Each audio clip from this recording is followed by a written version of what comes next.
She gave the most amazing performance, spectacular, it's pure pleasure. And the comic actor, Shadeen, what's become of him? You keep writing prehistoric names. How should I know? Pashka Shadeen. There's no one out there to catch you. The fever's on its last leg, Marina. Once there were mighty oaks, now you see tree stumps. It's true there may be fewer genuinely brilliant individuals these days, but the general standard of acting is far higher. I can't agree with you. Of course, it is a matter of taste. De gustibus obstinae aut. Oh, my son, when is it starting, dear? In a minute, mother. Just be patient. Oh, Hamlet, speak no more. Thou turnest mine eyes into my very soul. And there I see such black and grainy spots as will not leave their taint. Nay, but to live the rank sweat of an enseamed bed, stewed in corruption, honeying and making love, over the nasty sty. Ladies and gentlemen, we're ready to begin. I begin. O honored ancient shades, show us what is to come 200,000 years from now. 200,000 years from now, there will be nothing. Then let us show us that nothing. Yes, let them. We've been told to go to sleep. Human beings, lions, eagles, partridges, antlered deer, spiders, fish, silent in the waters, starfish, and invisible microscopic creatures, all living things. All living things. All living things, their tragic cycle finally complete, are now extinct. For thousands of centuries, no living species has moved across the face of this earth, and this poor moon has shown her land in vain. The cranes no longer wake whooping in the meadows, and in the lime groves, the May beetles are silent. Cold, cold, cold, blink, blink, blink. Petrifying, petrifying, petrifying. The bodies of all living creatures have crumbled into dust, and the eternal laws of matter have transformed them into rock, into water, into clouds. And their souls have melted into one soul. And I am that universal soul. The souls of Alexander the Great, of Napoleon, Caesar, Shakespeare, and the lowliest leech are combined in me. And I know everything, everything, everything. I live each life anew within myself. It's one of those decadent things. Mother. I'm alone. Once in every 100 years, I raise my voice to speak. And the sound echoes melancholy through the void. And no one hears. Not even you hear me, pale fires. The stagnant marsh pushes you into the darkness, and you wander until dawn, unthinking, unconsenting, lacking the vital spark. And for fear that life might quicken within you, the devil, the father of eternal matter, shuffles your atoms in continuous flux and reflux, so that your fate is never-ending change. Throughout the universe, everything changes. Everything mutates. But the spirit. Like a prisoner thrown into a deep, empty well, I don't know where I am or why I'm waiting. Everything is hidden from me.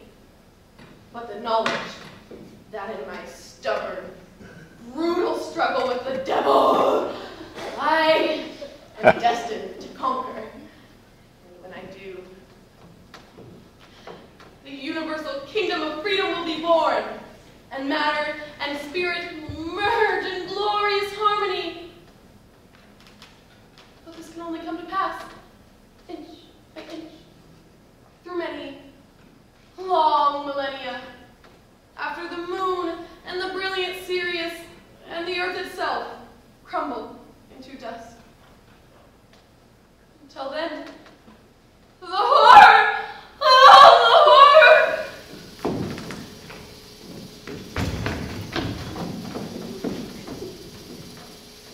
See, my mighty adversary, the devil, draws near. I see his fearsome, crimson eyes. There's a smell of sulfur. Is that intentional? Yes. I see it's an effect. Mother! Without man, he is lonely. Taking your hat off, but it on will catch a cold. The doctor's taking his hat off to pay his respects to the devil, the father of eternal matter. That's it! Flame's over! Curtain! Why are you getting so exercised? Curtain! Close the curtain! I'm sorry. I forgot that writing plays and then acting in them is reserved for the elite. I've broken the monopoly.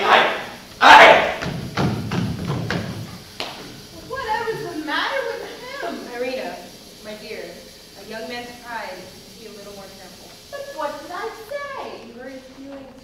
But earlier on, he told us his play was a joke, so I treated it like a joke. Well, all the same. Now it seems to be a masterpiece. Really? And he's put on this exhibition and fumigated us with sulfur. Not as a joke, mind you, but as some kind of provocation. He wants to teach us how to write and what to act. I'm bored by all this. His continual sneers at my expense, his constant pimpers. Say what you like, they're enough to try anyone's patience. He's a moody, arrogant boy. He's just trying to please you. Is that so? Then why didn't he choose an ordinary sort of play versus making us sit through this decadent gibberish?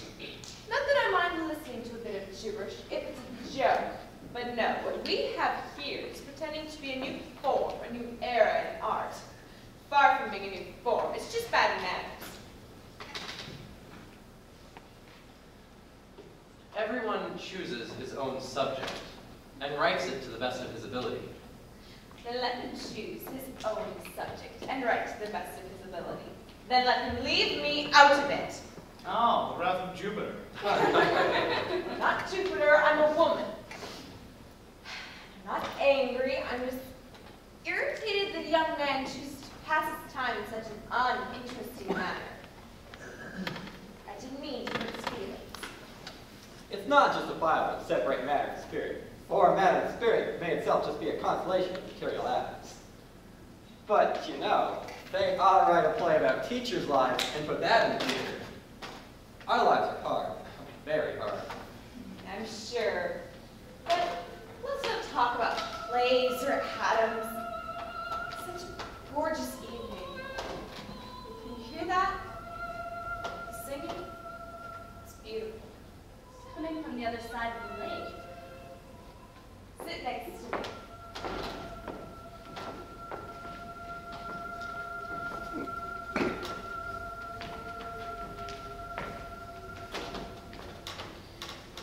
15 years ago, you could hear music and singing by the lake almost every night. There are 6 country houses spread out along the shore here.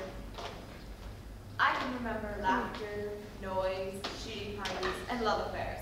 Endless love affairs. And the Jeune Premiere, and object of worship for all 6 of those households, was none other than the Dr. Yevgeny. He's still charming, but back then he was irresistible. My conscience is beginning to trouble me. What made me hurt my poor boy's feelings? It's worrying me. Constantine! Son, Constantine! I'll go look for him.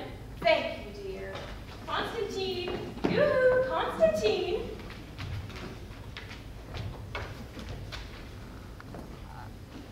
We are obviously not going on, so I suppose I can come out now?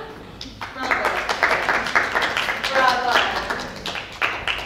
We did admire you. You cannot stay out in the country with your looks and such a marvelous voice. It would be a sin. Listen to what I am telling you. It is your duty to go on the stage. That's my dream. But it will never happen. Who knows? Now let me introduce Boris Trigor. Oh, I'm so pleased to. I read everything you. There's no need to be shy, dear. He may be famous, but at heart he's a very simple man. You see, he's shy as well. Looking over the curtains. It's a bit spooky. Yakov, would you open up the curtains for us, please? It's a strange play, isn't it? I didn't really understand what was going on. Your acting is very truthful, and the setting is beautiful. That lake must be full of fish. It is. For me, there's no greater pleasure than sitting at a dock at twilight, watching my float. But I have thought, for someone who knows the joy of the creative process, no other pleasures would exist. You mustn't speak to him like that, my dear. He doesn't know how to handle people saying nice things to him. I remember a performance at the Moscow Opera House with the famous Sylvan at Lower C. It just so happened that one of the basses from our church choir was in the gallery at the time, and he stood up and he said, "Bravo, Silva," but a whole octave lower, like this. "Bravo, Silva." Well, something like that. As you can imagine, we were all completely transfixed.